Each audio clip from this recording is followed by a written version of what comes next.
Here for an hour chatting and then we'll come and talk to you. Honestly, I had my back to I was just talking to Chris and Dan, I had my back. I did not know anyone was in here. A little bit alarming. A bit frightening, isn't it? Oh yeah, let's not let Dan have a conversation.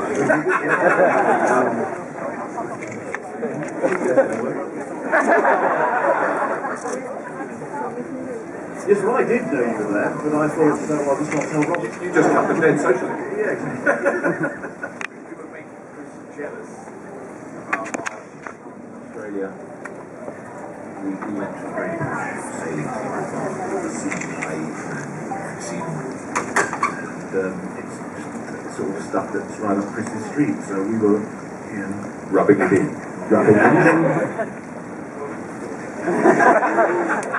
Well, what I haven't told them is I'm actually a member. And it was me who got them in. A vital phone call. Anyway, enough on that. Are you questions? Yes, so first of all, welcome everybody. I mean, we already had a fantastic start to the talk. I'm going to start off with a couple of questions just to get the ball rolling, and then we'll open it out to the floor. We've got all the You'll probably have to shout quite loudly to make yourself heard. I'll try and run over with the mic, but I might not be able to battle my way through to everybody. So, well, first of all, did everybody love Red Dwarf 10? Yes! Yeah, I don't know about you guys, I absolutely love the fact that it genuinely felt like we were getting back towards Series 1 to 6, and it had that authentic original feel, but I have to say the last episode, while fantastic, wasn't, because the first episode was called The End, and the last episode of Series 10 was called The Beginning. And that seems to be a kind of almost wrapping up package to the whole thing. Now, I'm sure everyone wants to know, is there going to be another series? I don't know why I've been given the task of but Robert told me that Doug is actually, I believe, contracted to do a further series. So it's just a bit like Series 10, it's logistically finding time to make that series. We worked it out, so it's probably not going to be really until maybe 2015 when it hits the air, but time will travel rather quickly. And, sorry?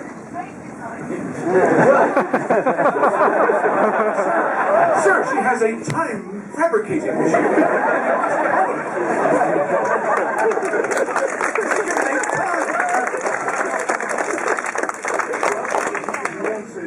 Make sort of an 18-month year. You're right. I'm available 12 months a year. It's the other members of the cast down. I think that joke was the wrong way round. Shouldn't it have him been the sir? They've got a time and you know, two things wrong with that. Two things wrong. All is flat. He's still going, what is it?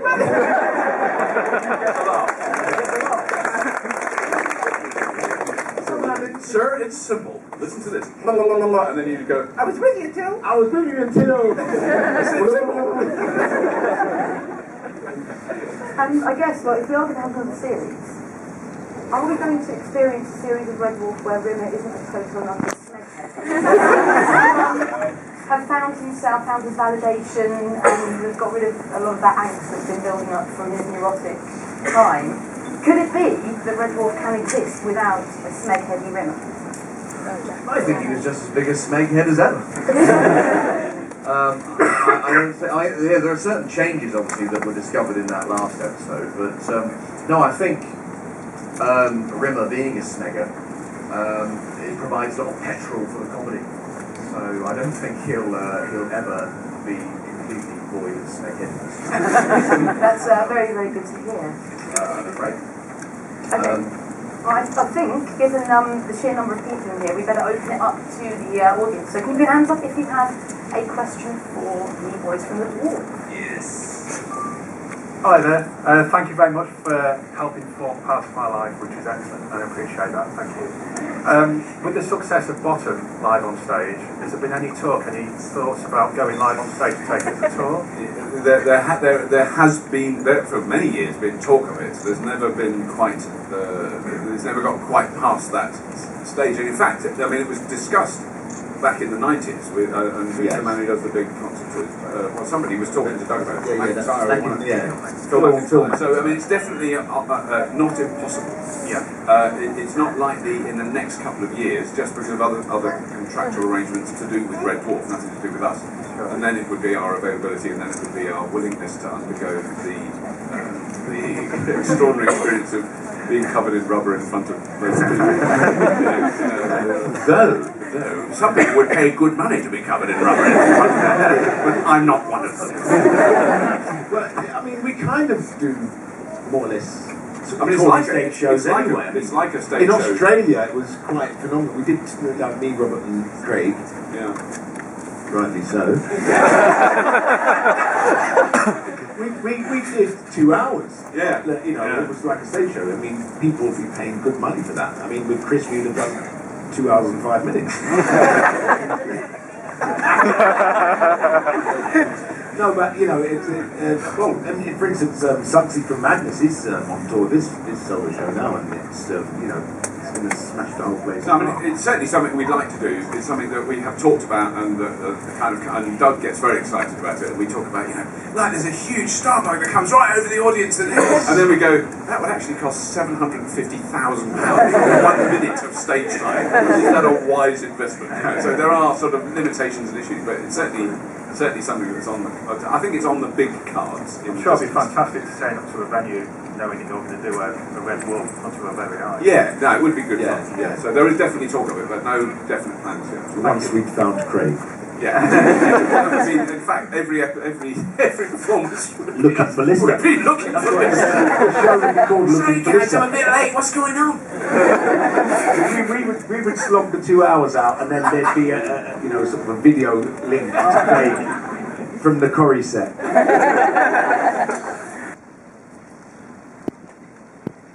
Hi, this is a question for Chris, really. The Ace Rimmer wig, I hear a rumour it went missing after the first time you used it. Are you wearing it again? Actually, yes. But I was wondering... That's very suspicious from where I Dare you steal a Red Dwarf prop? No, sorry, keep going. Yeah, I was just wondering whether or not you did actually steal it. As well. Careful, Daddy. Careful. I mean, Ace Rimmer. Did you really go missing?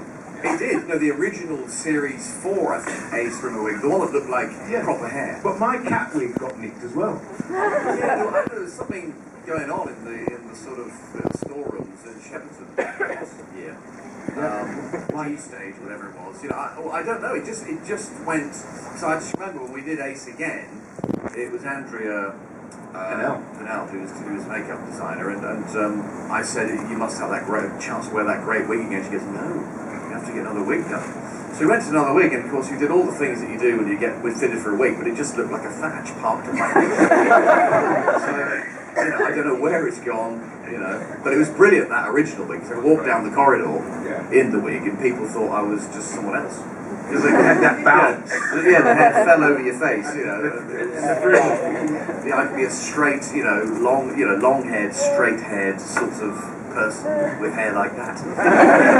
Instead of the sort of rather unkindly called bob brush hair that I used to have, but obviously now don't sport so much because I tend to opt for the short back sides, the Royal Marines look. It's a bit rather than your Helen Chaperio. Well, I look like a complete nut of tit. One of my favourite lines of all time is Red Dwarf is that.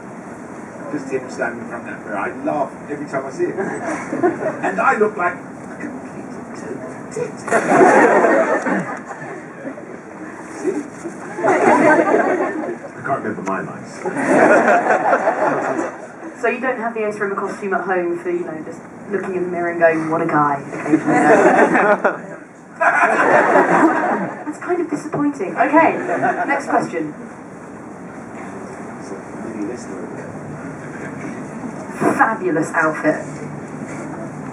Were you worried when you found out that the Series 9 find Back to Earth Part 3 might be your last episode?